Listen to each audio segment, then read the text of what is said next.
还我曾孙！还我孩子！不要！还我小少爷！狠毒的女人！容易！不要！不要！知远，你这次从国外回来就不走了吧？他们都说我这胎带福，你快摸摸，沾点喜气，以后啊顺风顺水。我这是重生了吗？回到了半年前，我刚回国参加沈家晚宴，我的好闺蜜苏曼柔让我摸她孕肚沾沾福气的时候。哎呀，我的好知宇，程渊和沈家有多重视我这肚子，你也知道，也就咱俩这关系，我才让你摸摸的。上一世，苏曼柔就像这样骗我摸了她怀孕3个半月的肚子。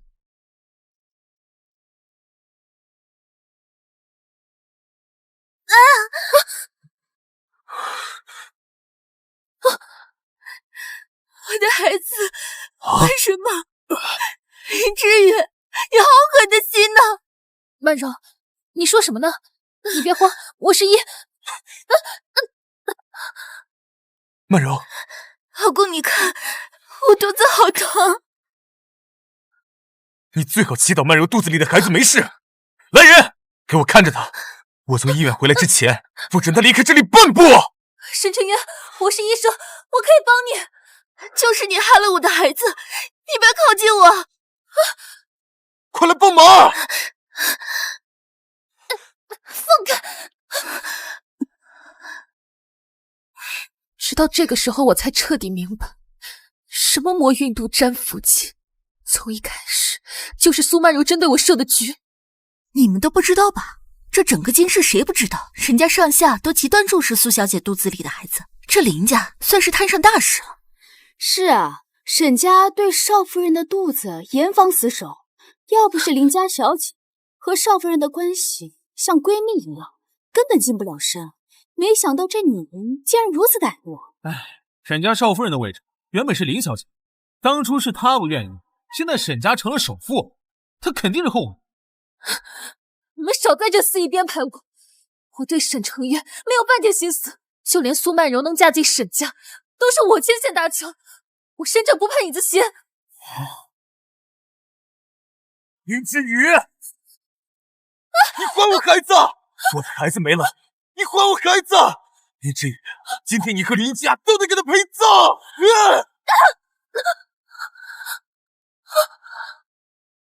林之宇，你还我孩子！你还我孩子！还我孩子！你还我孩子！重活一世，我倒要看看你这肚子到底藏了什么秘密。知远，怎么了？上一世她孕肚上微微硬实的手感，绝不是摸一下就能尝。曼柔啊，我看你这肚子怎么也3个半月了吧？这时候胎气初稳，还是要更小心谨慎些才是，不然一个不小心，我可担不起责任。该死，他会不会知道什么？哎呦，知远，我这宝宝可健康啊！其实才3个月，但是程渊和沈家照顾得太细致了，宝宝发育得好，营养吸收也好，才大了些。你就摸摸看，不打紧的。一般的医生可能被这套说辞蒙混过去，但我绝不可能看错。可他血液隐瞒胎龄，又是为什么呢？才3个月，那更不敢乱摸了。胎龄越小越是不稳，还是等胎象再稳固些，我再来沾你的福气了。不行！怎么回事？你们两姐妹久别重逢，怎么剑拔弩张的？刚服了药，怕是时间来不及了，怎么办啊？刚才摸她的脉象，感觉有一丝隐隐的气血上涌，眼下又这么着急，果然是提前服下了活血的药物。就等我摸她肚子之后，再栽赃嫁祸。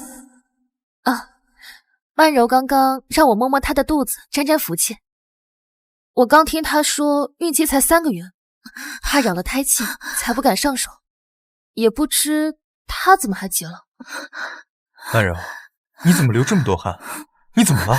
突肚子疼，肚子疼。林之宇，你对他做了什么？我告诉你，他肚子里的孩子要是有什么万一，我让你整个林家给他陪葬！怎么还能扯到我身上？也是，今天周末睽睽之下跟苏曼柔近距离接触过的，只有我一个外人。等等，你要干什么？给我滚开！沈晨渊，想要保住这个孩子，就让我看看。你别忘了，我林氏可是中医世家。陈渊，我要……曼柔，上一世，我因为震惊于苏曼柔对我的污蔑，加上她的严防死守，我错失了救治的最佳时机。看来眼下要躲过这一劫，只有保住孩子这么一条路。我再重申一遍，今天我除了碰她手腕以外，我再没有碰过其他任何有可能诱发她流产的地方。她身边这些人应该备受沈家信赖，你完全可以向他们求证。但是眼下除了我，没人能保住这个孩子。快！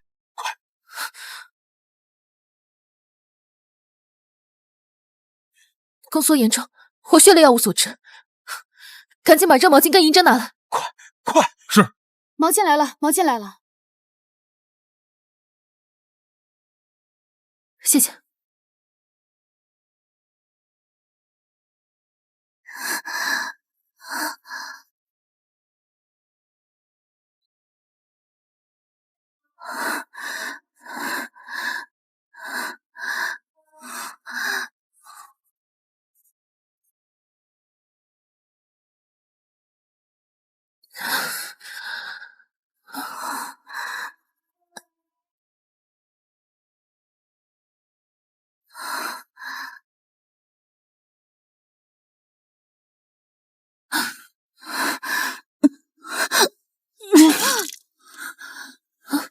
曼柔，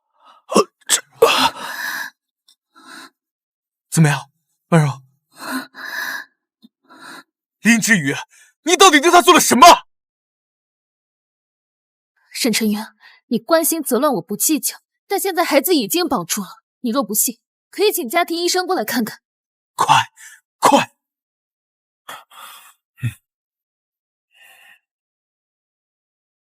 怎么样？老爷、少爷，少夫人宫缩迹象已经停止，小少爷没事了。知雨姑娘，谢谢你保住了我沈家的血脉啊！这样，这玉扳指我戴了40年，你收下。有了它，今世再没有人敢惹你。程渊，传我命令，将林氏注资100亿，全力扶持。虽然上一世就知道沈家重视这个孩子，可值得沈老爷子拿出象征他身份的扳指，还额外向我林氏注资100亿，未免有些过于重视。这背后肯定有什么隐秘。你就收下吧，救了我沈家血脉，这是你应得的。罢了，就当是从沈家收点利息了。眼下看来，苏曼柔主要还是想打掉这个孩子，我离她远远的，自然嫁祸不到我头上，让她跟沈家斗去吧。哦，对了，苏曼柔这次意外似乎是饮食出了些问题，我在诊脉时发现了有用过活血类药物的痕迹。什么？这么说，是有人想害我的孩子？给我彻查夫人的饮食！敢动我沈程渊的孩子，定要让他付出代价！程渊，没事吧，曼柔？林之远，我知道你对程渊余情未了，嫉妒我怀了他的孩子，可是这毕竟是一条生命啊，你怎么能对他下手？程渊，对不起，是我没有保护好我们的孩子，以后我们还会有孩子的。沈晨渊这个反应，该不会是那方面有什么问题？孩子没问题，你安心养胎。什么？怎么可能？曼柔，怎么孩子保住了，你好像并不开心？孩子没事就好，对不起之宇，是我误会你了。刚醒来第一件事就是诬陷我，还在这儿演什么姐妹情深的戏，真令人恶心。沈爷爷，之后就是沈家内部的事了，我一个外人就不多打扰了。好。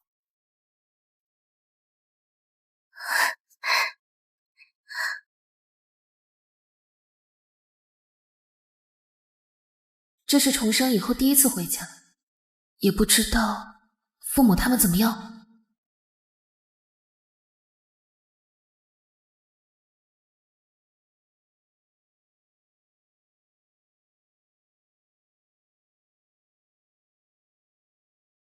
哎，志宇，赶紧过来坐。哎，还愣着干嘛？快坐。好。志宇啊，听说沈家晚宴出了岔子，你没什么事吧？就是啊，这沈家直接封锁了消息，我们也不知道里面到底怎么了。你哥急的都快去沈家要人了。回来就好，回来就好。哥、妈、爸，还能看到你们，真好。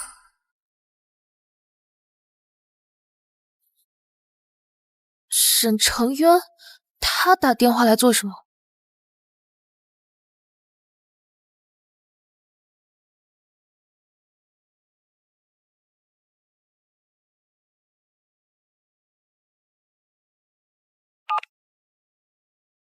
林之宇，我们聊聊，有件事需要你帮我。现在？电话里说吧。明天早上10点，我办公室，你一个人啊。顺便把沈氏给林家注资的合同带走。喂，沈成渊这小子说什么了？我好像听到他说注资，怎么回事啊？爸妈，事情是这样的。我早跟你说过，这苏曼柔不是什么好东西，你还跟他那么亲近。还好你这次积极了，不然都没法想象沈成渊会做出什么事来。哥，这不是没事吗？倒是沈氏的注资，不知道会不会对公司有什么影响。哎，不碍事，你哥都能处理。我还是不太放心。哦，这样吧，明天让你哥陪你一块儿去。沈成渊不见人，就让你哥在楼下等着，有什么事儿也好应对。爸妈即使听说沈家要注资100亿，可心中更关心的依然是我的安危。这一世，我一定不会让你们重蹈上一世的悲剧。这份合同你收好。放心，这是我沈氏对林家的谢礼，后续也不会插手林氏的内部事宜。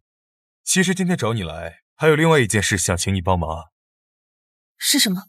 昨天的事儿，我家庭医生对你赞不绝口。实话说了，我身体有隐疾，想请你替我调理，但由于事关机密，需要你住进我们沈家。如果调理得好，报酬不是问题。苏曼柔说过，沈家上下对她肚子里的孩子严防死守。上次是因为她算准了能和我接触，才提前用了活血药。真要住进沈家，不就是送上门的背锅侠？沈总，这件事你还是另请高明吧。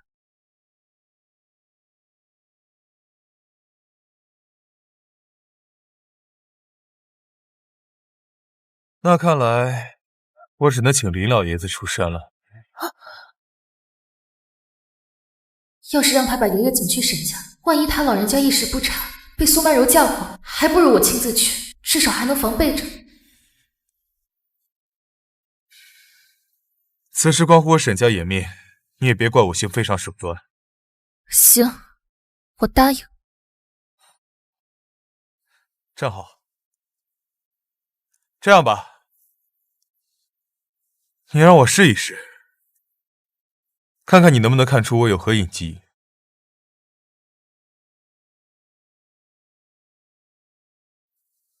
肝肾阴虚，肾精亏血。沈总，你在此4方能……好了，我相信你的水平了。正如你所看到的，我生育概率极低。沈家到我这一辈已经是3代单传，这也就是我们重视曼柔肚子里孩子的原因。这么说，苏曼柔肚子里的孩子很可能是沈成渊唯一的子嗣。怪不得在宴会上，我只是保下孩子，沈老爷子不光给我林家注资100亿，还给了我象征他身份的扳指。昨天你说曼柔体内有活血药物的迹象，可到处也没有找到这药物的来源。沈总，这是怀疑我误判？不，如果真怀疑，自然也不会大动干戈去寻找。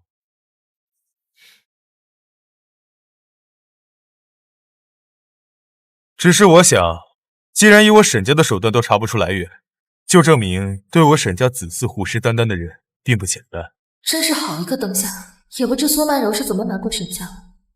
可沈家如此重视这个孩子，他日后必定母凭子贵。他大费周章要让这个孩子流产，又是因为什么？所以我做好两手准备，孩子有专人照看，而你只需要替我治好隐疾。沈总，想必这些年来您也没少求医问药。至于结果，我实话说了，你这种情况，即便是我，也没有办法完全打包票替你治好。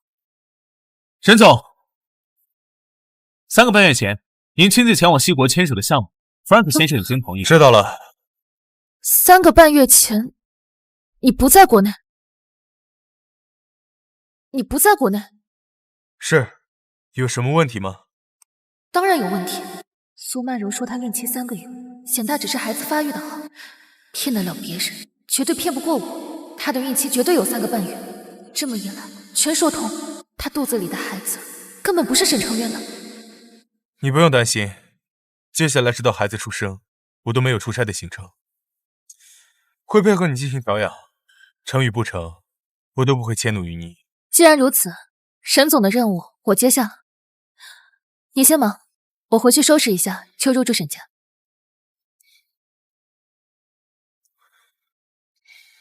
原来上一世沈成渊对我百般折磨，竟然是为了一个彻头彻尾的野种，这倒是让我更加期待，当他得知自己戴了那么大一顶绿帽时，会是什么表情？林医生，你来了，我帮你拿吧。不用不用，我自己来。这边，林医生。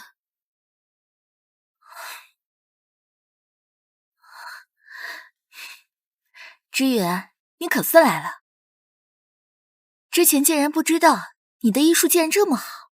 我听成渊说你答应给他来调养身体，我高兴了一晚上呢。对了，知远，成渊他怎么了？你确实高兴，我一来沈家，你的堕胎计划就又有了可嫁祸之人。倒是沈成渊这隐疾，看来连他也不知道。只是些日常调理，没什么大碍。那就好，那就好。哎呀，知远，我想让你帮个忙。没事儿，你直说就好。能帮忙的我肯定帮，但是提前说清楚，要是跟你肚子里的孩子有关系，我可做不了主。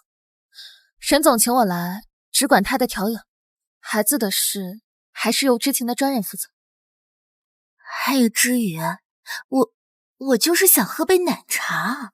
看来你还真是一刻都等不了。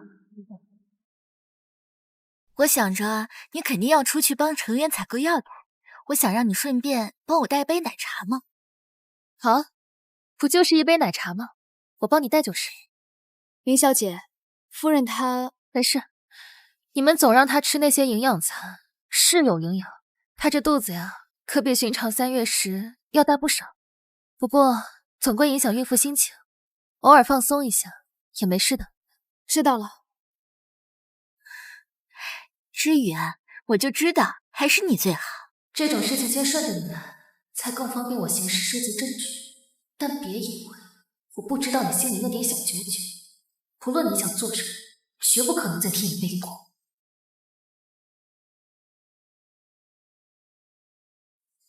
林小姐，帮我把这个拿给邵夫人。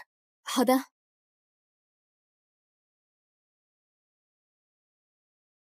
夫人，奶茶。这盖子，夫人，林小姐说她买回来就先送去。没事儿，不关键，你先出去吧。好。知远，谢谢你，我真是爱死你了。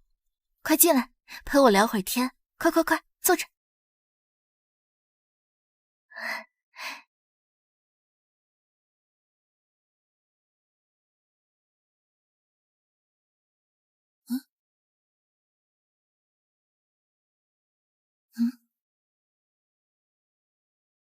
这东西只有当初我去黑州义诊的时候，在人众人在的记录，苏曼柔为什么会有这东西？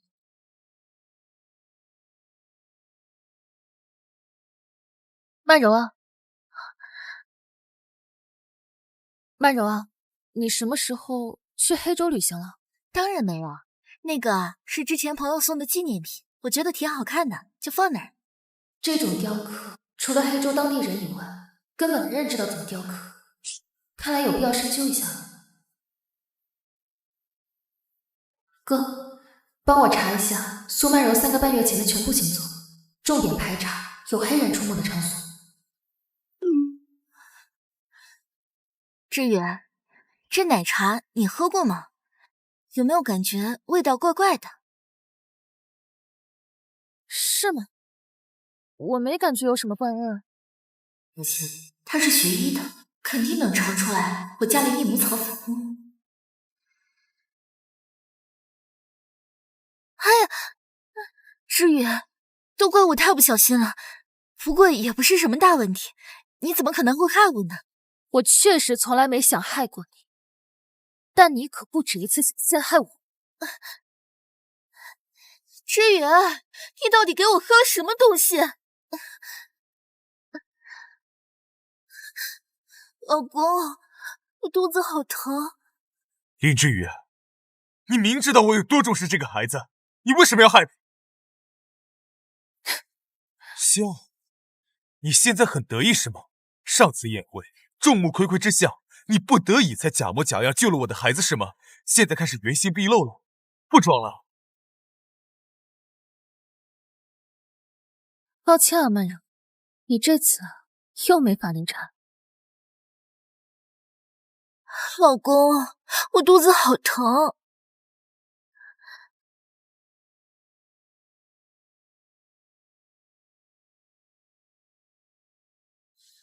林之宇，你搞什么？第一，搞事的不是我，搞事的人是苏曼柔。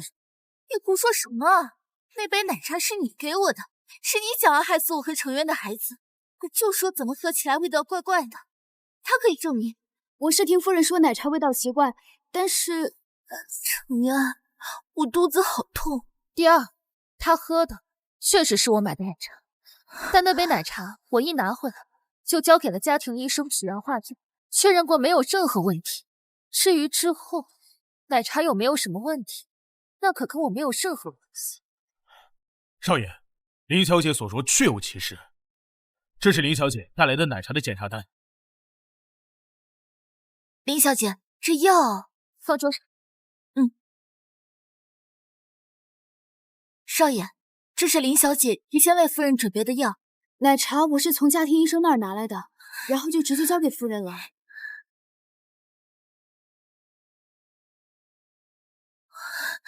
第三，我已经提前吩咐人准备了汤药，要是夫人再不把药喝了，这孩子神仙难保。不过即便是不救，其实对沈家也没有什么损失。你到底什么意思？好你个林之宇，沈家到底跟你什么仇什么怨？你不仅要害我肚子里的孩子，竟然还敢大言不惭的污蔑沈家。沈承渊，你真的确定苏曼柔肚子里的孩子一定是你的？你胡说八道什么？我是沈承渊的夫人，我肚子里的孩子不是他的还能是谁的？那好，我问你，你敢告诉沈承渊3个半月前的那天晚上你在哪里？过去那么久了，谁还能记得清？看来有必要帮你回忆一下。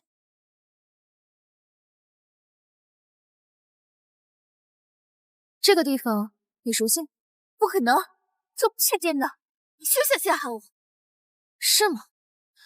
我看沈夫人跟那群外国男模玩得挺开心的，总不能这监控视频也是作假不信。苏曼柔，给我一个解释。程渊，你要相信我，我只不过是跟隔壁王太太一起出去，是她哄骗我去了那儿，那些人也是她硬要安排给我的。我只不过是喝多了忘了形，我向你保证，除了这个没有别的了。程渊，我肚子好疼，我替你怀了这个孩子，难道还不能证明我对你的真心吗？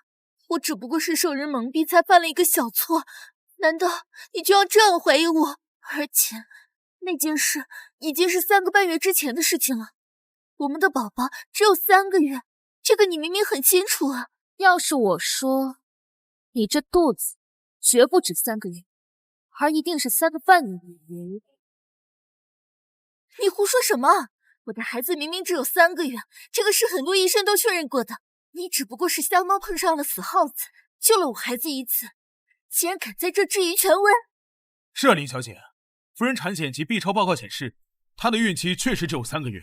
沈家上下对这孩子照顾有加，营养过剩下，胎儿稍微大点也是常有的事。确实 ，B 超的检测结果精准度高，但据我所知，它的精准度是由孕妇自述最后一次月事的时间来。确实如此。那也就是说，如果苏曼柔提供的时间有假，那你们的检查结果自然也是假的了。你胡说八道什么？我有什么理由谎报月事？我怀了沈家的孩子，我在沈家的地位也很稳固，这么做对我来说有什么好处？好处，自然就是为了掩盖你肚子里的孩子根本就不是沈家的种。你血口喷人！沈夫人，你敢让我现场为你诊脉吗？中医诊治看的是胎儿与母体的气血相融状态，在孕妇刻意隐瞒信息的情况下，这是最直接准确的方式。只要再拖一会儿，孩子彻底流产，他就算说破大天也死无对证，还有单杀害死沈家继承人的罪。诊就诊，谁判谁？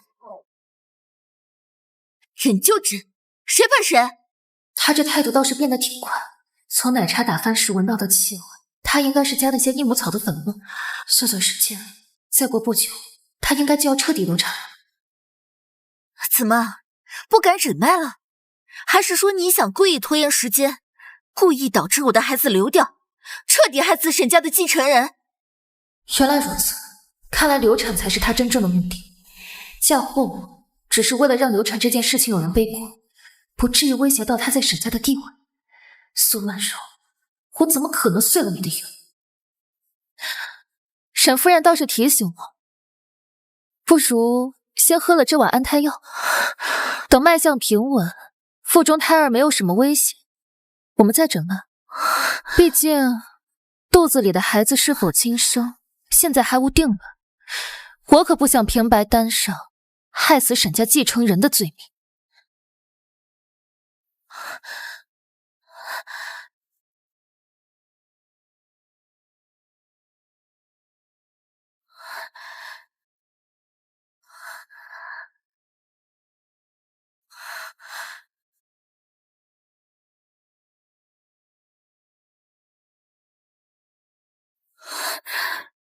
请家庭医生再帮我看看，确保夫人肚子里的孩子无碍。去。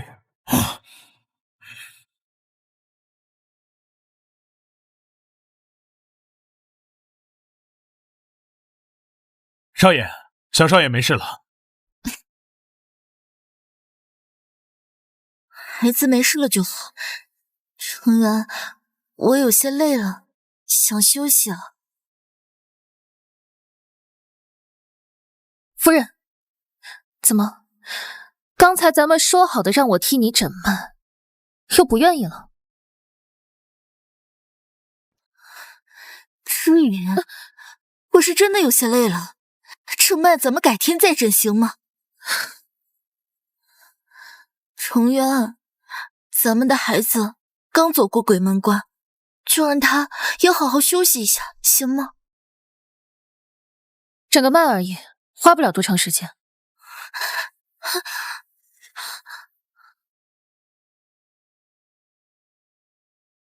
胎脉沉稳有力，滑脉重按有根，搏动规律且沉淀，完全符合3个半月孕周的脉按特征，绝非将近3个月时的细若浮蚕、如丝如缕。胡说八道什么？眼下这里懂中医的就你一人，我的脉象是什么样，还不是凭你一张嘴乱说？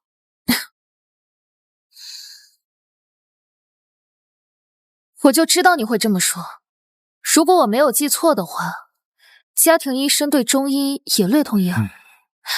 那基本的脉象特征应该也能把得出来。请您再替夫人诊上一脉，看我是不是故意胡说。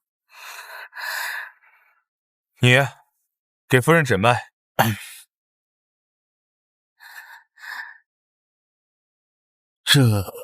少爷，林小姐所说分毫不差。不可能，我自己怀了多长时间，我怎么可能不知道？林之宇，别以为你在国外玩的花，所有人都跟你一样。我这辈子只有程渊一个男人。沈夫人怎么急了？既然沈夫人一口咬死自己怀的就是沈成渊的孩子，那在奶茶里偷偷加料，试图诱发流产，又是为什么？我说你绕了这么一大圈是要干嘛？原来是想替自己脱罪。那杯加了料的奶茶明明是你给我的。那杯奶茶确实是我给你的，但我敢保证，它到你手里之前没有任何问题。但你敢保证，那杯奶茶现在还是没有什么问题吗？反正那杯奶茶已经被打翻了，还不是随便你怎么说。我看那奶茶杯还剩点底，不如拿去检测一下，总能找到问题所在。曼柔，你觉得呢？不对，我说你怎么准备的这么充分？肯定是联合着这些人，想要一起来谋害我的孩子，还想栽赃我。林之宇，你到底安的什么心？我做了什么对不起你的事情，竟然让你这样费尽心思的针对我？我可没有想针对你，倒是你，这已经是你第2次攀咬我，害你流产。我倒是想问问你，你为什么一定要嫁祸给我？沈少爷，我能否申请将楼上的奶茶杯进行检验？去。沈成渊，连你也怀疑我？曼柔，这个孩子对沈家非常重要，我容不得他出半点岔子，我这也是为了你的安全着想。为了我的安全，沈成渊，我在你眼里不过就是你们沈家子嗣的母体罢了。他林之宇几次三番的想要害我，可是他2句话，你就这么轻易就相信他了？够了，够了！不够！你不就是听了这个贱人的话，觉得我肚子里怀的不是你沈家的种吗？好，我们现在就去做亲子鉴定。亲子鉴定？现在？少爷，目前确实有产前亲子鉴定技术，只不过什么？需要做羊水穿刺，有不小的流产风险。怪不得他敢主动要求做亲子鉴定。如果沈成渊同意，他完全可以借机流产，把锅甩在手术上。可他不知道，沈家上下是把这个孩子当作沈家唯一的子嗣。成渊，就算有风险我也不怕。今天林之宇这样陷害我的清白，我要是不能证明自己的清白，那岂不是轻易让他得逞了？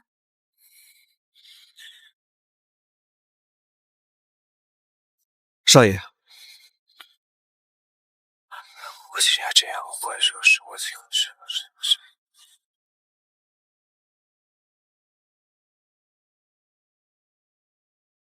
亲子鉴定没有必要啊。我相信曼柔。林之宇，你好大的胆子！我让你来沈家是替我调理身体，不是让你在这捕风捉影陷害我夫人的。沈成渊收集的那张检测单，应该就是苏曼柔在奶茶里加料的证据。他绝不像说的那样信任苏曼柔，但即使这样，也没法证明那孩子真不是他沈家的。这件事到此结束，从今往后，我不想在谁的口中再听到亲子鉴定的事。果然，他极难有子嗣。苏曼柔肚子里这个孩子，只要一天没法证明不是他沈家的，他就不会拿这个孩子冒一点风险。他这么陷害我，你就这样轻易放过他？看来沈晨渊为了息事宁人，只能把我推出来背锅。不行，必须要想个办法避开这次死局。这件事既然是林之宇搞出来的，让他出来负责，也不算委屈了他。冷静，冷静。从苏曼人的孕周看，这个孩子大概率是某个黑州男模的。他很清楚，孩子一旦降生，将再没有狡辩的可能，才会这么不遗余力的想要流产。那么，我要做的就很简单了。这事情还没有定论，就想让我背黑锅，我不同意。沈家顾虑亲子鉴定的风险，我无话可说。但为了我的清白，我自请替少夫人保胎，直至胎儿顺利出生。你说什么？我说，我自请替少夫人保胎，直至胎儿顺利出生。期间出现任何意外，都由我一力承担。你，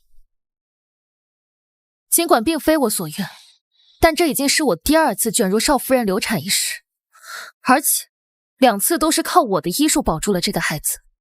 我想，这足够证明我的能力。不行，谁知道你是不是还想趁机害我的孩子？我要是想害这个孩子，何必2次出手相助？我自请保胎，只为了自证清白。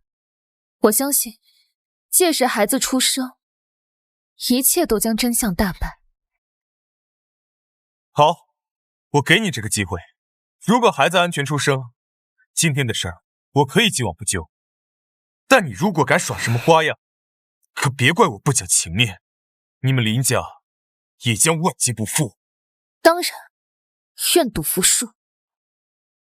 从今以后，对夫人的孕期照顾，一切照旧。所有的细事儿都由林小姐过目，你们都听林小姐的安排，不得有误。是。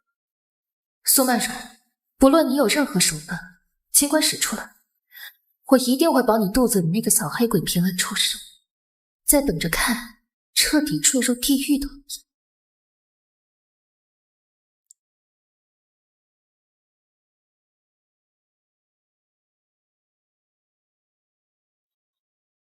爷爷，您找我。程渊呐，不要嫌爷爷啰嗦。沈家4代单传，指望你能承继家业，开枝散叶。那孩子的事儿，我知道，我有分寸。好，那你去忙吧。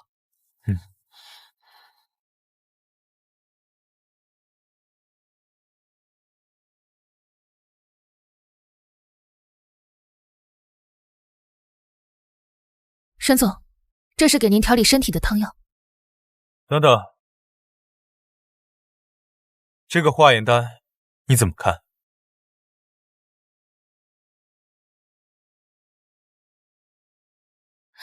沈总想听真话还是假话？实话实说。苏曼柔自己加的料，应该是益母草粉末，孕期使用会导致宫缩，引发流产。你有什么证据说是他做的？我亲眼所见，还需要什么证据？你亲眼看到他往奶茶里加料，为什么不阻止他？您若是要来问责的话，找这种理由大可不必。如果您是想好好聊聊，还请您不要一惊一乍。结合诊脉的孕期与之前偶然得知您3个半月前并不在国内的信息，我已经可以确定，苏曼柔肚子里的绝不可能是你的孩子。更何况，您本身的隐疾也会导致受孕率极低。既然不是沈家的血脉，只要我能够证明这一点，无论怎样的诬陷都不成立。我当然乐于见他自业自得，反正流产时的痛苦在他身上。沈总，这个解释您满意吗？你的意思是，我应该同意做产前亲子鉴定？沈总的顾虑我很清楚，关于这个孩子，你不会也不敢偏听偏信任何人，所以我只能用孩子的出生来摆脱嫌疑。还有一个问题，你跟曼柔不是好闺蜜吗？为什么会突然之间变成这样？如果我还当她是闺蜜，大概在晚宴上那一次就已经死在你手上了。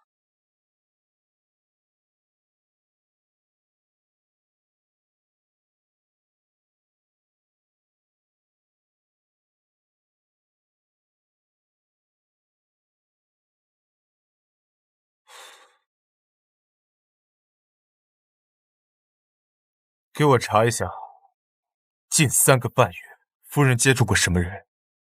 给我撬开他们的嘴。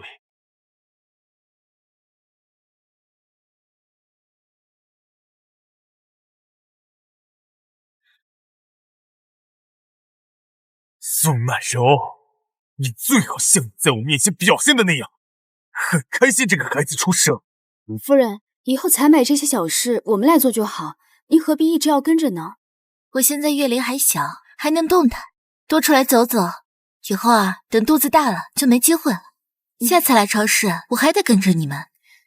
林之宇这个贱人，肯定是知道我肚子里的孩子有问题，就连饮食都对我严防死守，不亲自出来一趟，哪里还有流产的机会？这个孩子绝不能留下。冰糖葫芦，酸酸甜甜的冰糖葫芦。对了，之前查过的资料里说，山楂是孕期明确的禁忌，跟着我的这几个女仆都算得上半个孕期专家，得想办法把他们支走。我突然间有些乏了，刚刚想起来在超市还有些东西没买。小李、小王，你们去买些排骨和玉米，我们中午煲个汤喝。好的。豆豆，我想吃卤牛肉了，你去厨师区看看，买一点回来。这离家还有些距离，前面就是家了，我就在这儿等你，你们快去快回，没事的。好吧。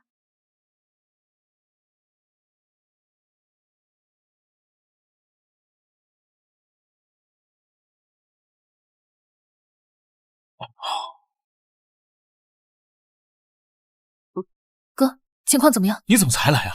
你要我盯着苏曼柔，刚把身边的仆人支开，现在又有什么坏主意了？赶紧过去看看。哦，对了，有事联系我。好。老板，来3串糖葫芦。夫人，您这肚子怕是不能吃山楂吧？当然不是我吃了，给家里孩子买的。哦。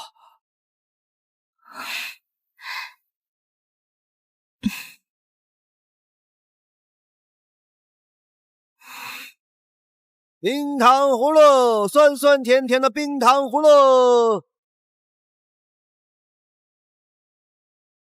林之宇，你把我的饮食管理得密不透风，这次我临时起意出来，看你还怎么防得住。这个孩子绝对不能出生。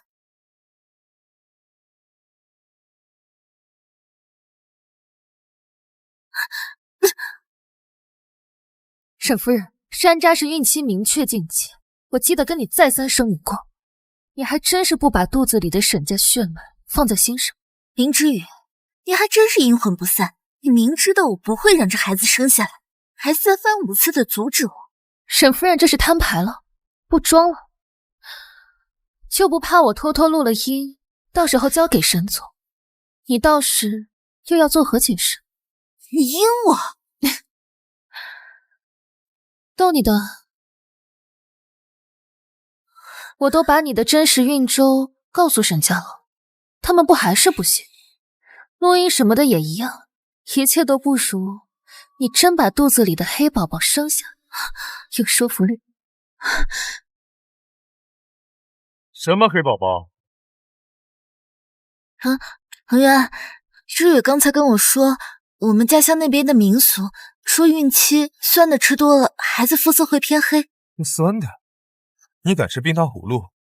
山楂是孕期的禁忌，你不知道吗？人家就是嘴馋了嘛。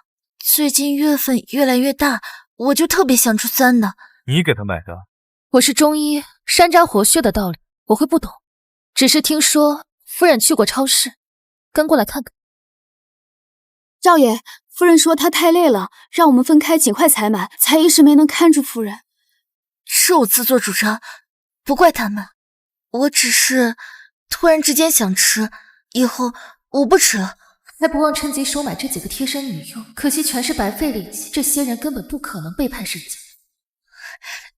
程源，俗话说骚儿辣女，你说我这肚子里怀的会不会是个男孩？是儿是女，都是我沈氏的继承人。以后夫人再跟着你们一起出来，无论如何，都至少要有一个人陪着夫人。是。林之宇，记住，类似的事情我不想再见到第2次。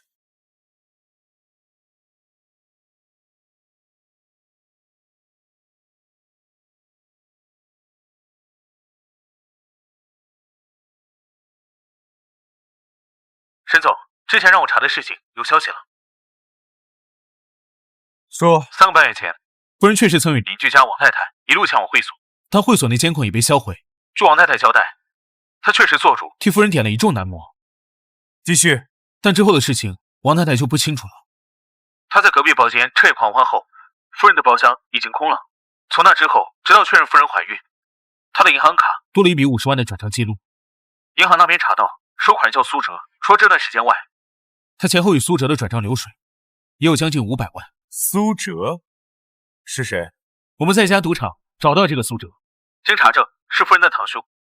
这个人游手好闲，那笔50万的款项仅1天就被他从赌场输了出去。也就是说，没有查到确定苏曼柔出轨的证据。是的，疑点继续深挖，接待过夫人的男模也都查查去向，做得隐蔽一点，不必像之前一样大张旗鼓。是。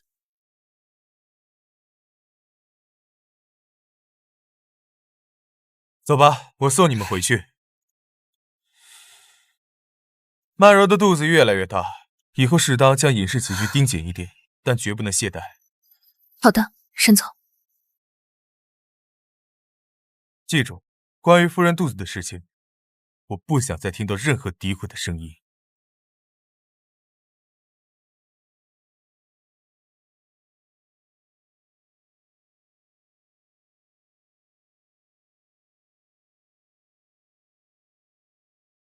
应沈总要求，夫人以后所有的饮食、用药、采购时必须2人一组，互相监督。采购回的一应物资必须交由家庭医生留样检验。交给夫人之前，由所有人监督，我亲自试吃。是。继续，不用管我。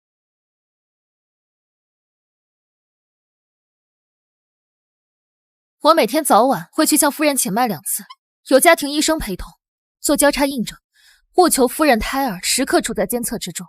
另外，夫人的卧室和少爷的书房各加装1台监控，监控由我闲暇时亲自去盯。还真是严防死守，林之宇，你就这么见不得我好吗？最后，严禁夫人接触一切外来人员和物品。沈总，你还有什么建议吗？沈总，不错，你准备得很充分。所有人都听着，关于夫人保胎的事儿，所有的人和资源都听林小姐调配。只要这个孩子能够平安，什么事都好说。这跟变相囚禁有什么区别？可偏偏我还不能呢。可再说，我肚子里的孩子月份越来越大，流产的风险和难度成倍增加。不行，我得想想办法。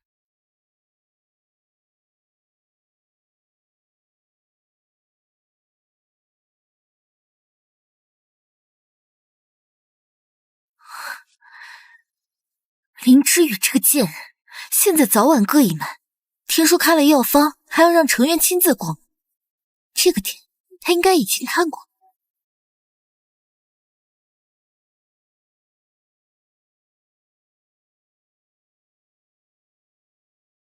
大学时模仿过林之宇的字迹，没想到现在还能用上。我把这药方里加上能让流产的藏红花，就能神不知鬼不觉的流产了吧？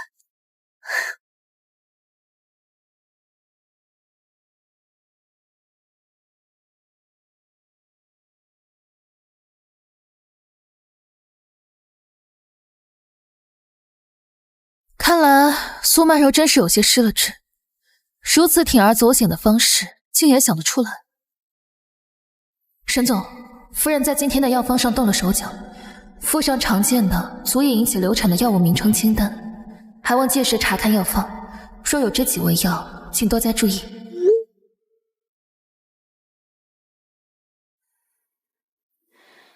夫人，您的药。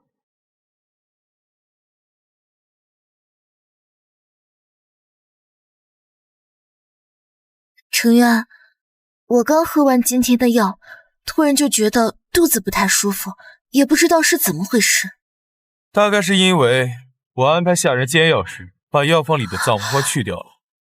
我的安胎药方里竟然有藏红花，据我所知，这味药材可是会导致流产，严重的话还会使人不孕不育。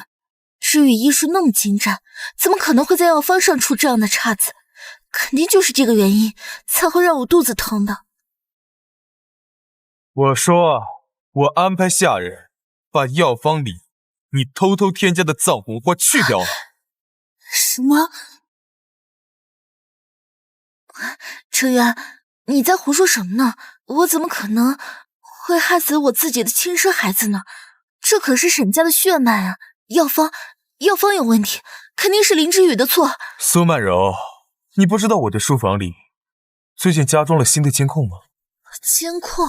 什么监控？程源，你是知道的，我平常都不会去你的书房的。夫人，看来夫人还真是不见棺材不落泪。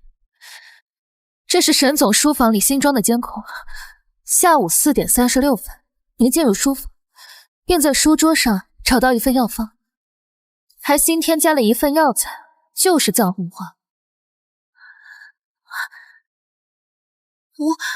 我是去过程源的书房，没错，但是你凭什么说这藏红花是我填写上去的？我是在药方上写了别的药材，但是这个蜂蜜，那药太苦了，我喝不惯。要是在大学，你模仿我的字迹还能够以假乱真，但是在我出国这几年，我已经习惯性在笔记的最后一笔加上一点笔锋，只差这一笔，在外人眼里分辨的可是十分清晰。怎么可能？苏曼柔，给我一个解释，你为什么要害我沈家血脉？程源，都是我被猪油蒙了心，可是这林之宇拿着你给的鸡毛当令箭，对我颐指气使的，我是气不过才想拿他出气的，我怎么可能故意陷害我们的孩子呢？那夫人倒是说说，我怎么对你颐指气使？程源，你看，就是他现在这个样子，他凭着自己是你请来的贵客，在我们家耀武扬威的，不知道的还以为她是这个沈家的女主人呢。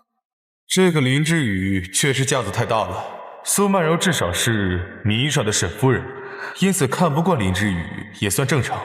看来是我太过于信任林之宇。曼柔说的也不无道理。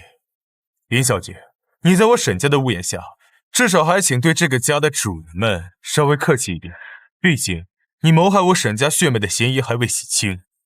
是，我一定遵从沈总吩咐，日后尽量客气。这个沈承渊确实将子嗣看得过于重，但也无所谓，反正我本来的路径早已规划好了，一切只等苏曼柔肚子里的黑宝宝出生。这次的事情就先这样，但是曼柔保胎的事情依旧不能松懈。不论如何，你也是我沈家的主母，至少你要大气。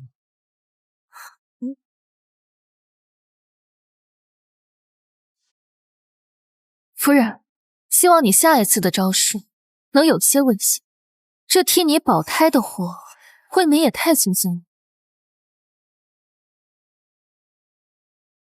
林之宇，我一定要你好看！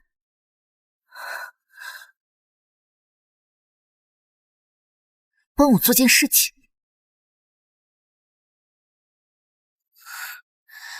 哎，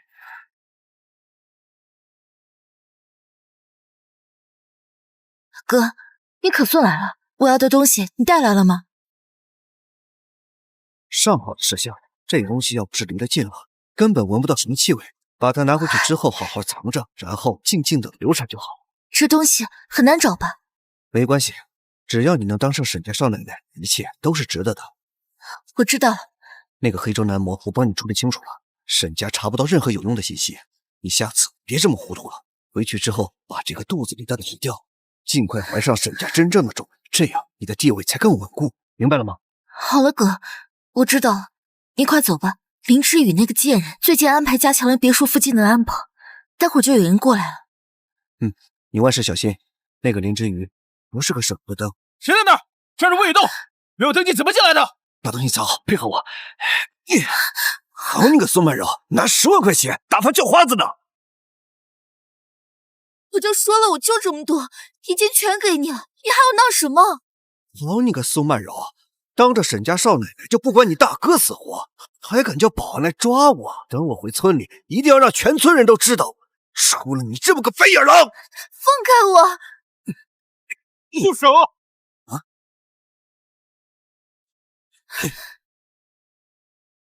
你就是苏哲，就是你在外面烂，还敢跑来骚扰我沈城渊的女人，忘了花在她身上吸血。沈城渊果然查过我，还好大哥机敏，用赌博为幌子处理了那笔给黑州男模的安家费，还让沈城渊自己觉得大哥就是个烂赌鬼，倒是舍得我解释。就是老子，怎么了？这苏曼柔不过就是个赔钱货，本来就有义务供养我嘛。说起来，我还是你的大舅哥呢。沈城渊，掏几个子儿过来花花呀？就你也敢来招惹我们沈家？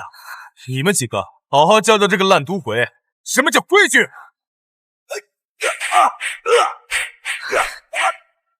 他们兄妹俩的关系好像并不像表面那么恶劣。够了，回去吧。林小姐，给夫人诊脉，别惊了胎气。是。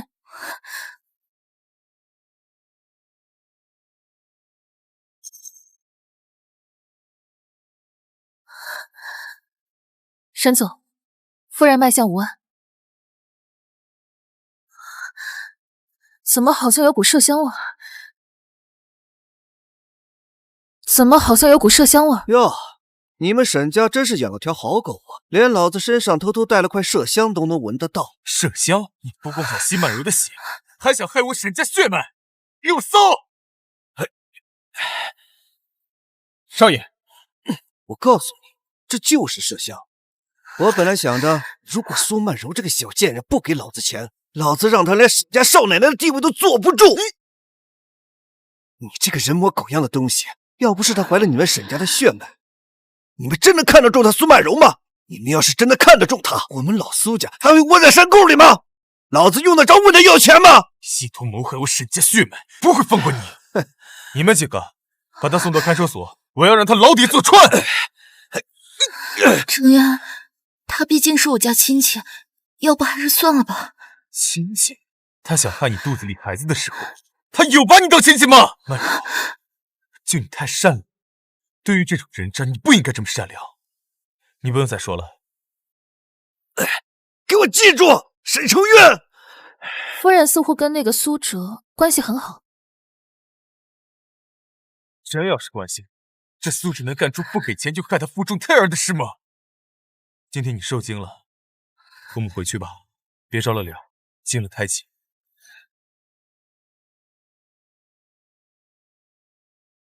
苏曼柔如此迫切地想要流产，如果她和苏哲的关系真像表现的那么水火不容，她又能和苏哲私下接触，为什么从不见苏哲之手有产？这里面肯定还有猫腻。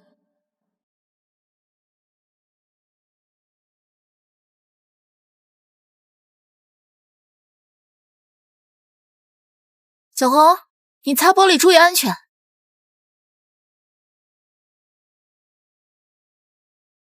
大家工作的辛苦了，我上午买了新鲜的水果，忙完之后一起吃。苏曼柔最近心情舒畅的简直异常，事出反常必有妖，还是得小心为上。麝香已经被我偷偷埋进这盆绿萝里，再过不久，我就可以彻底摆脱肚子里的这个麻烦。灵芝与车剑也会因为没能保住这胎而被沈城渊疯狂报复。夫人，我来送今日份的安胎药，顺便请慢。知道了，进来吧。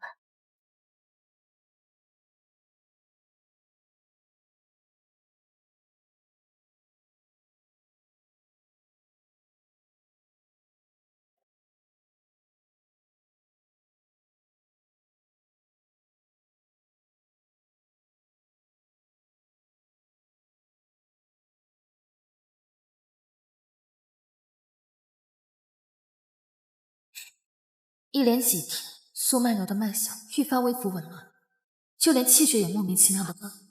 即便调整了安胎药的配方，却没有任何效果。能引起这种脉象的，只可能是麝香，还是长期接触才会。怎么了，知雨？我这脉象是有什么问题吗？夫人，你脉象微服紊乱，气血躁动，且这几日一日比一日严重。这种脉象特征，只有长期接触麝香所致。可是我觉得我这肚子最近安生的很啊，是不是林医生诊断错了？看他这得意的模样，想必是流产的日子将近，难免喜形于色。可这房间这么大，他会把麝香藏在哪儿呢？林之羽，你现在是不是特别好奇，我到底把麝香藏在哪儿？你就别白费力气了。我现在真是特别期待，要是我自然而然的流掉这个孩子，会怎么对待你呢？林之羽，你还我孩子！啊！还我孩子！还我孩子！苏曼柔，你别忘了，我可是中医圣手，对于你何时能靠麝香自然流产，我可算得清清楚楚。对于我来说，找他的时间还足够充分，倒是你，就不怕半场开香槟，而结果事与愿违？你就嘴硬吧。程渊啊，最是在意我这肚子。倘若我这孩子真的没了，你所要承受的怒火可是不一般哟。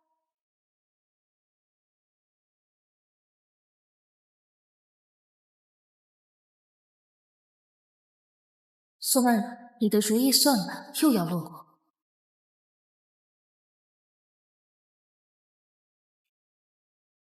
沈总，李医生，请。沈总，夫人近期脉象异常，确实是长期接触麝香所致。为避免伤害沈家子嗣，我申请在夫人房中搜寻。林之羽，我看你就是危言耸听，你一定就是医术不精。我最近啊，不论是精神还是胎儿，都好得很，家里的佣人们都有目共睹。是啊，最近少奶奶整个人都变阳光了不少，还会跟我们打招呼。我看就是因为吸血鬼家人压力呢，才能让少奶奶这么轻松愉快。就是啊，少奶奶心情变好了，对胎儿自然也好。也不知道这林医生又是闹哪一出。总归也是为了孩子好，林小姐尽管搜。这么信心满满的来收东西，我还以为真知道我把麝香藏在哪里，还不是漫无目的的瞎找。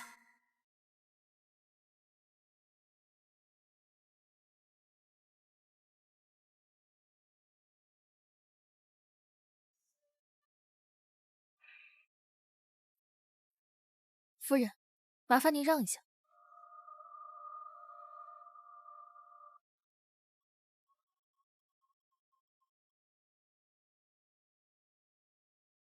麝香性温，长期埋在土壤中会灼伤花根，引发叶片枯萎。没记错的话，夫人精心打理这盆绿萝的场景，很多人都见证过。如今这副样貌，只有一个原因。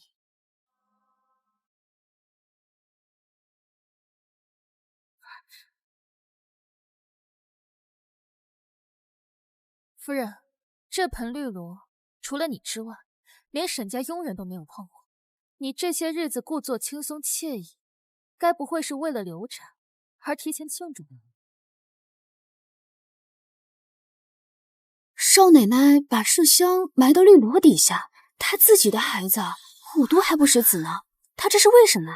更何况这还是沈家4代单传的孩子，沈总那么宝贝的，少奶奶怎么下得去手啊？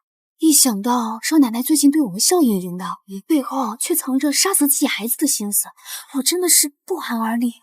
够了！快走快走！这真的不是我的，肯定是林之羽，他想陷害我。之前2次陷害我孩子的事情还没给个说法呢，他才是最恶毒的那个。程源，你要相信我，这真的不是我的。林之宇才是那个医生，他可以借着医生的便利，轻而易举地得到这种药。他在家里也是畅通无阻的，肯定是他想陷害我。所以他千方百计地陷害你，又是因为什么？说服我。他记得我怀了你的孩子，他诬陷我，想要害死我的孩子，就是想趁机取而代之。别忘了，是他撮合了我和你，现在再来做这些，岂不是多此一举？怎么会多此一举？当时沈家还不是首富，后来沈家发达了，他就后悔了，所以他才想尽一切办法说我肚子里的孩子不是你的，就是要挑拨我们之间的关系。林小姐，这件事应该是个误会，以后不要再无端猜忌曼柔，你的使命就是保护她腹中的孩子安全出生。没问题。今天本来也只是为了排除影响孩子降世的不稳定因素吧。沈成渊，我越来越期待，当你看到苏曼柔生下一个黑宝宝时，会是什么表情？林小姐，把这个处理掉。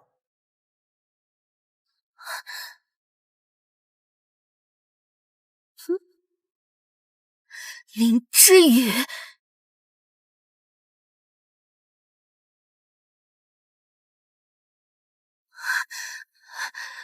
不要，陈渊，你听我解释，陈渊，加油啊，夫人，用劲儿！孩子头已经出来了，用力啊！恭喜啊，孩子很健康，快看看吧。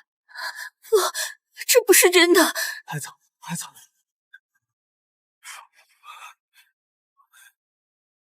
苏曼柔，你给我一个解释！陈渊，你怎么敢的？你怎么敢的？听我解释。夫人，您怎么了？没什么事，就是做了个噩梦。眼下这个孩子已经6个月了，再不流掉就很困难了。不行，这个孩子绝对不能出生。夫人，老爷子为林小姐设了庆功宴，在明天，夫人别忘了。好，我知道了。林之宇，都怪你，为什么不能让我把这个孩子平平安安的流掉？我只是想和陈渊安安稳稳的过日子，我该怎么办？我这重孙已经孕期6个月了，他能够健康稳定的成长，知瑜丫头功不可没。来，这一杯酒敬知瑜丫头。不敢。知瑜丫头，我们沈家能够延续香火，你功不可没呀。沈爷爷，这不合适。孕期最辛苦的其实是曼柔。林之宇，你少在这假惺惺了。林之宇，你少在这假惺惺的，大家都称赞你，连沈家也对你感恩戴德，你很得意吧？夫人，你状态不好，请你冷静一点。冷静？我现在非常冷静。沈家的血脉是孕育在我肚子里的，凭什么迎接喝彩的是你，大家认可的也是你？这不公平！你们是不是就想等着我把这个孩子生下来，就把我赶出沈家，好让林之宇这个贱人来接替我的位置？养着我和程渊的孩子，你们把我当成什么？夫人不舒服，来人，把夫人带下去休息。都别碰我！沈程渊，从始至终你在意的是我肚子里这个孩子，我都这样了，就不能安慰一下我吗？反正你们在意的都是我这个孩子，根本没有人在意我，大不了这个孩子我不生了。你们那么喜欢林之宇，让他给你们生。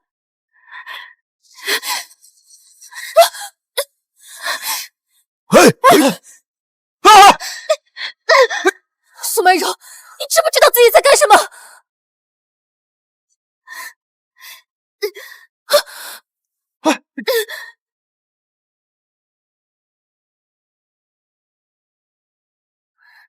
林之宇，怎么？我亲自解决掉这个孩子，你还不满意？非要你来解决掉我的孩子，你才能满意吗？我和陈渊的孩子到底哪里得罪你了？林小姐，快看看夫人怎么了？是。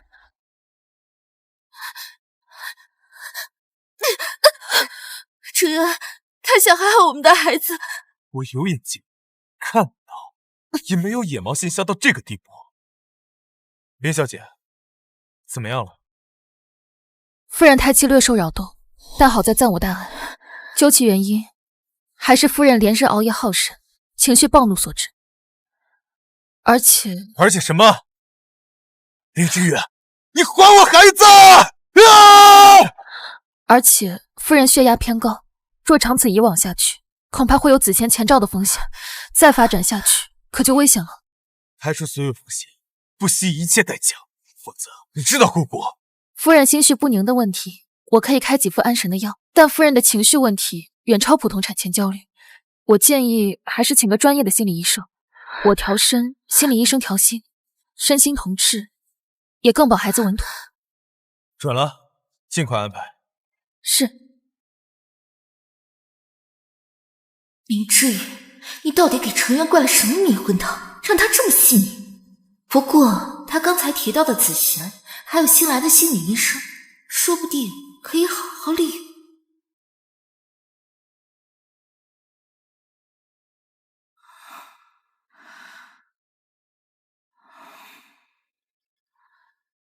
还得多亏了林之宇，替我铺垫了子贤前兆的迹象。而且这病一旦发作，最好的处理方式就是病情稳定后尽快终止妊娠，正好有借口流产。李先生，请。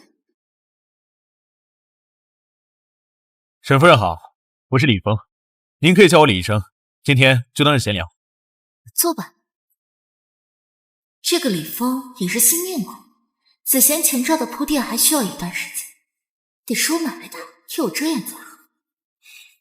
沈夫人，通过刚才跟您的聊天，我能感觉到您内心深处里隐瞒了一些事情，如果不和盘托出的话，十分不利于治疗。还是说您是有什么顾虑？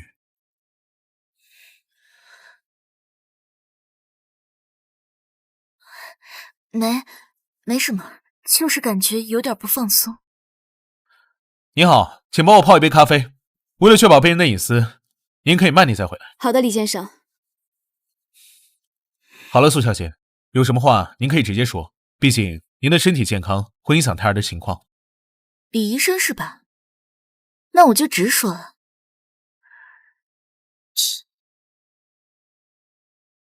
沈程渊给你多少钱，我可以给你双倍。你只需要帮我做一件事，就是告诉所有人，我的情绪很正常，没有任何异常。能做得到吗？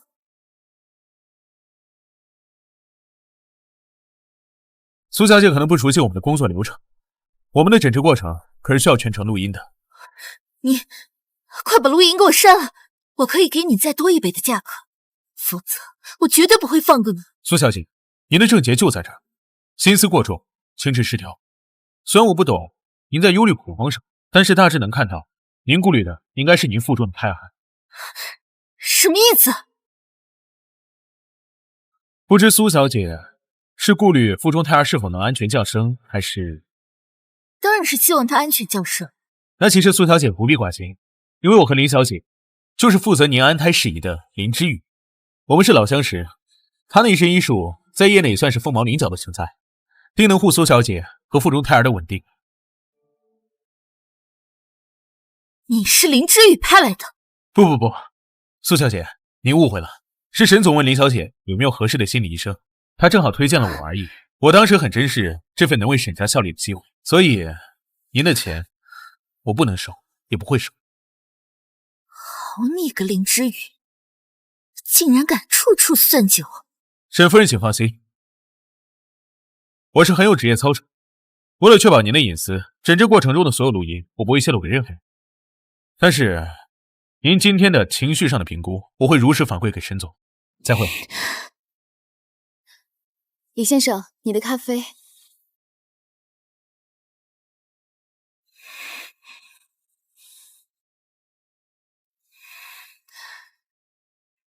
谢谢。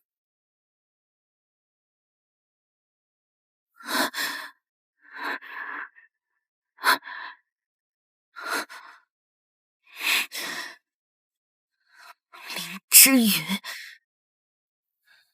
林小姐，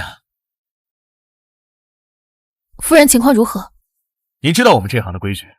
放心，我没有让你事无巨细，只是想知道夫人现在的心理状况会不会影响到孩子的出生。你这个当医生的倒是比夫人更希望孩子能安全降世。你是说，我夫人不想让这个孩子出生？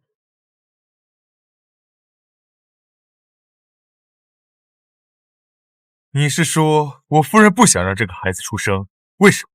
沈总，夫人对孩子的态度，我只是通过心理学推断。至于原因，为夫人诊断时，她对部分信息有所隐瞒，所以我也无法具体得知。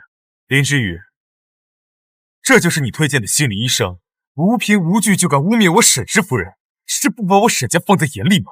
沈总，心理学是一门复杂且有科学理论依据的学科，笔锋深耕此道10几年，绝对不会空口白牙污蔑夫人。况且什么？况且夫人身怀秘密，这是你我皆知，而你碍于子嗣期望，而且身在局中，刻意忽略了很多细节。但任何人做任何事总有目的，我如此，夫人也是如此。无论如何，记住我们的约定，你要负责确保这个孩子平安降世。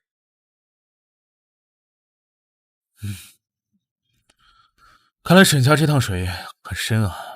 林小姐，您是不是知道点什么内情？我不光知道，而且还深陷其中，无法自拔。具体的细节我就不跟你多说了，以免影响你后续诊疗时的判断。总之，我只希望你答应我一个要求，无论如何，一定要帮我确保这个孩子的出生。没问题。当年我父亲重病难治，要不是您救了他，我也不可能取得今天的成果。不论您做什么，我一定会帮这个忙。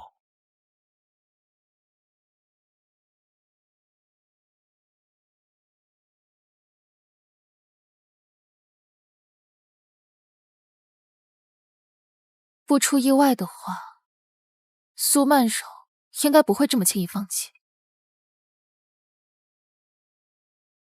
这2个月我已经提前铺垫子痫前兆，林之宇送来的汤药也常常偷偷倒掉，孕检单上的体征也大体符合，成与不成就看今天的家宴了。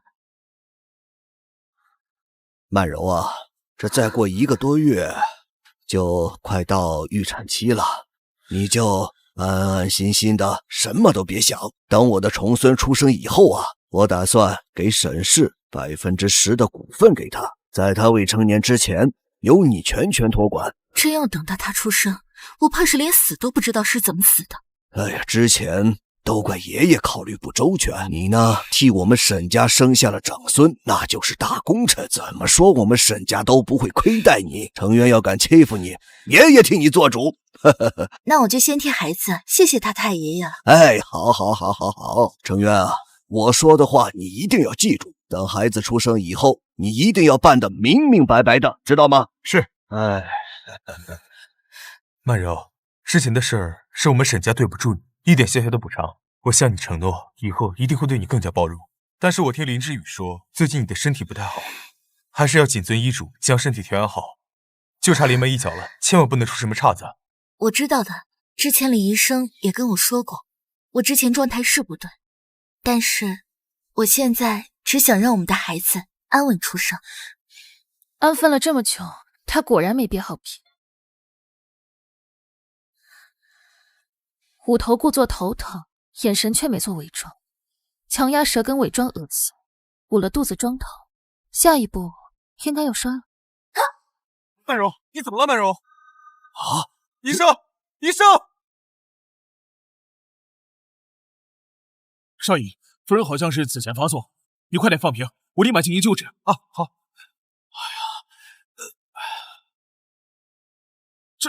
这怎么会？从未见过子痫发作这么严重的，快送医院吧！完了，我怕夫人和小少爷都不保。妈的，我们沈家养你们这群人是吃白饭的吗？夫人有这么重的病，你们一点准备都没有。要是她肚子里的孩子有个3长2短，你们这群人统统去给我陪葬！等等，林之宇，我还没找你麻烦，你还敢自己送上门来？夫人是让你调理的，现在这是怎么回事？她要是有事，第一个老子让你去陪葬！家庭医生急救无效，不是照顾不周，更不是准备不全，而是因为夫人她根本就不是子笺发作。你又在胡言乱语什么？耽误了病情，你承担得起吗？耽误？夫人现在最严重的，大概就是为了装病，咬破的那一点点舌尖了。再耽误几分钟，那小伤口可能就要痊愈。你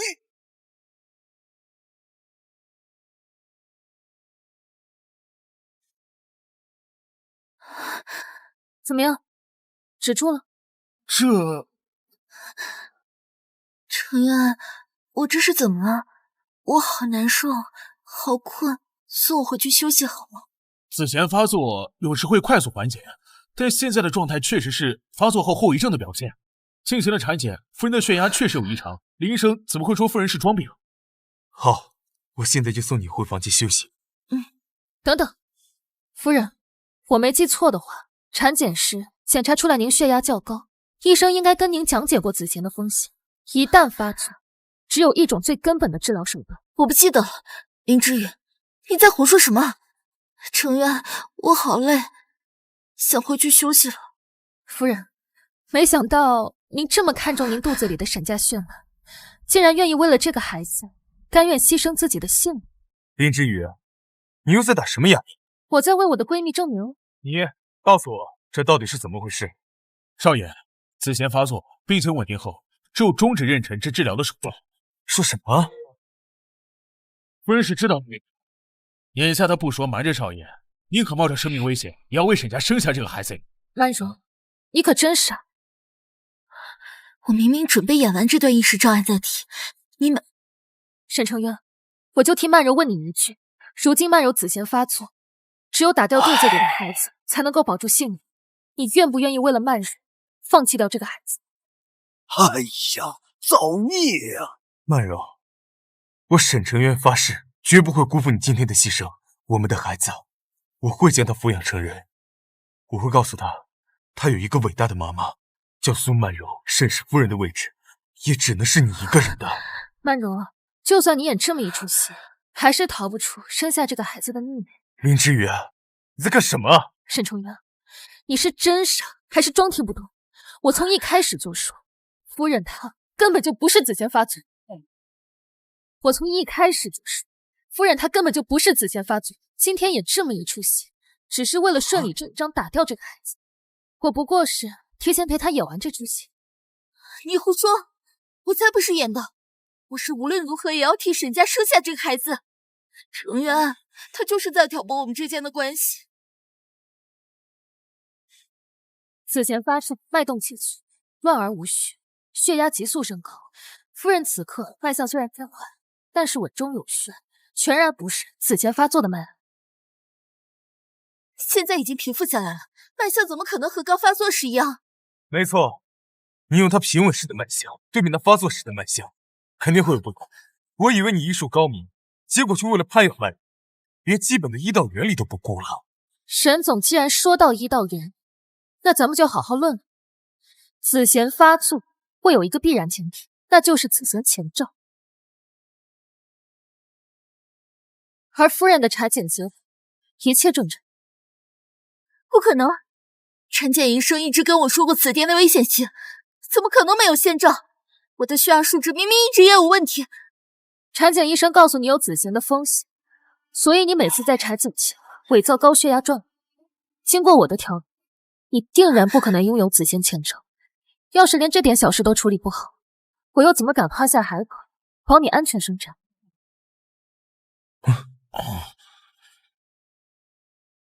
少爷，夫人的产检报告确实只有高血压风险，但结论并无子痫前兆。我也是听从了产检医生的提示，加上夫人发病时症状相似，才先入为主了。程渊，我也是一直以为我有子痫前兆，这才什么？这才顺势演了一出子痫发作的戏码。我肯定是最近产前抑郁发作了，我太担心孩子生下来之后你就彻底忽略我，所以一时心急才想了这么一个混账。产前抑郁？我怎么记得有人在这晚宴一开始前就跟别人说，经过李医生开检，状态好了很多，还说要全然确保孩子安全生产。好，我算你一时兴起出的这个昏招。那现在呢？这个结果你还满意吗？当所有人都知道我是2选1的时候，当着所有人的面忍痛选了孩子，你这就是要陷我于不义呀！程渊，不是这样的，我之前一直是知雨说的那个想法。为了你，为了沈家，我愿意牺牲自己，生下这个孩子。你知道的，我一直都很重视我们这个孩子。你的选择是对的，这么做我也愿意。苏曼柔，你最好是这么想。我最后一次提醒，我知道你心里在盘算什么。过了今天这个村，往后绝对不会再有机会。你闭嘴！就是你一直在挑拨我和程渊之间的关系。我肚子里的孩子是我和程渊的亲骨肉，为了他死，左贤之志。你一个连母亲都没有当过的人，凭什么来指摘我？宝贝，既然你真这么想，我向你保证，我刚才对你发的誓全都作数。从今往后，我一定不会负你，没有人能够再质疑你。苏曼柔，亲口尝尝你自己种下的苦果吧。沈家能有苏小姐这样的女主人，真是好福气。这种时候还为沈家着想的风范，值得我们在场所有女性学习。就是苏小姐简直伟大，而且沈先生如此疼你，老爷子也如此看重你，等着孩子一出生，你绝对是沈家最重要的贵人。别说了，都别说了！你们谁知道我肚子里揣着的根本不是沈家骨血？现在把我捧得越高，是想看他出生后我摔得多惨吗？这福气给你，要不要？爷爷，那件事，曼柔是你的妻子，更是我重孙的母亲，这个事情你确实应该告诉她。曼柔，是时候让你知道了，我早些年遭人暗算，伤及根本，医生说我这辈子很难有子嗣，林之宇也不敢承诺可以调养好。什么？你肚子里的孩子是我跟整个沈家唯一的希望了，委屈你一直护着他的安全，往后余生我一定不会负你。是程渊的，很难有子嗣，怪不得沈家这么重视我肚子里的孩子，以前只当是豪门重子嗣，却没想到竟然是这种原因。曼柔，你怎么了？这么一来，若是真让这个孩子出生，我还能有命活吗？不要！怎么敢？你怎么敢？曼柔，别怕，我是程渊啊。怎么这么快就崩溃了？你怎么知道他会崩溃？现在这种情况，告诉你也没关系。他肚子里怀的根本就不是沈家血脉，他之前一直想制造流产，嫁祸给我。沈家又看中这个孩子，我就只能力保他安全出生。原来是这样，那眼下的情形也算正常。之前把自己的形象捧上了天，却发现高处不胜寒。他现在是崩溃边缘，原来是需要一个契机，才能像这样崩溃。契机？我知道那个契机是什么。原来沈总有这样的演技，也确实是可以压死苏曼柔这只骆驼的最后一根稻草。程渊，我错了，我真的错了，这个孩子不能出生。曼柔，你说什么呢？预产期已经很近了，刚刚我也告诉你了，这个孩子是我和沈家唯一的希望了。不，你放过我，这个孩子他不是你的，这个孩子他不是你的。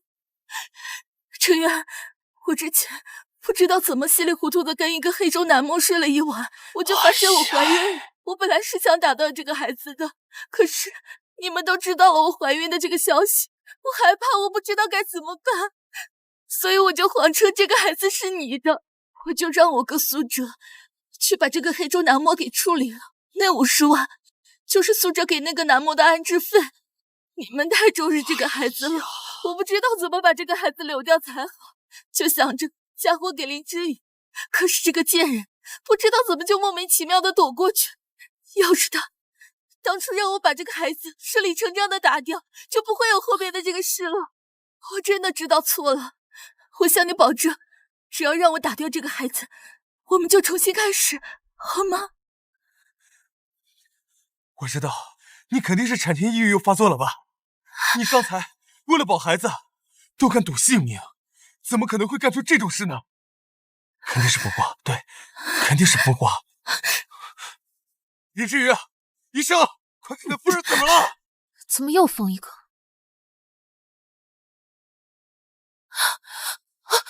坏了，羊水破了！来不及了，他羊水破了已经有一会了，他真是一点都没透露，他是想让孩子早产而死，现在只能就地接生，赶紧收拾间房间出来。一楼有一间客房，赶快扶他过去！快！慢点儿！林之宇，帮帮我好不好？沈总，我答应过你，确保孩子安全降世，我说到做到。好，谢谢。毕竟，我还等着看你看到这个黑宝宝时会是什么表情。哎呀，不要急，先等一会儿。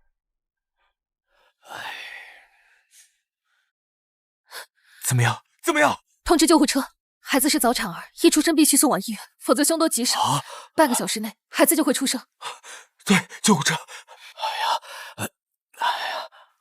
快打电话叫救护车！是。走慢一点。不要急，再等等。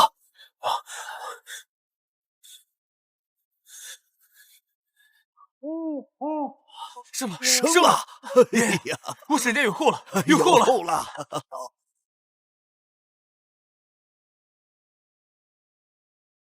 你们一个个怎么回事？都苦着这脸做什么？我们沈家长房重孙降世，都给我笑！是少爷。快让我看看孩子！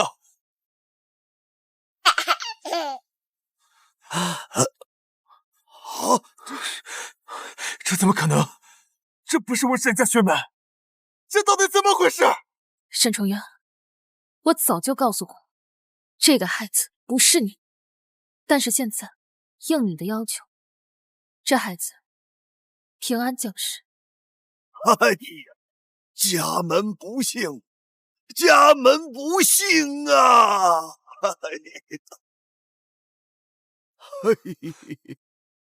苏曼柔，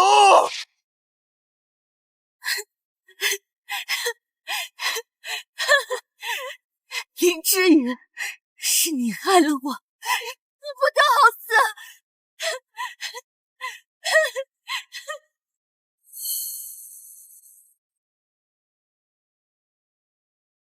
沈家这场闹剧终于彻底结束，他们每一个因为自己欲念而一步错步步错的人，都得到了应有的下场，而我也终于可以开始我人生的新篇章了。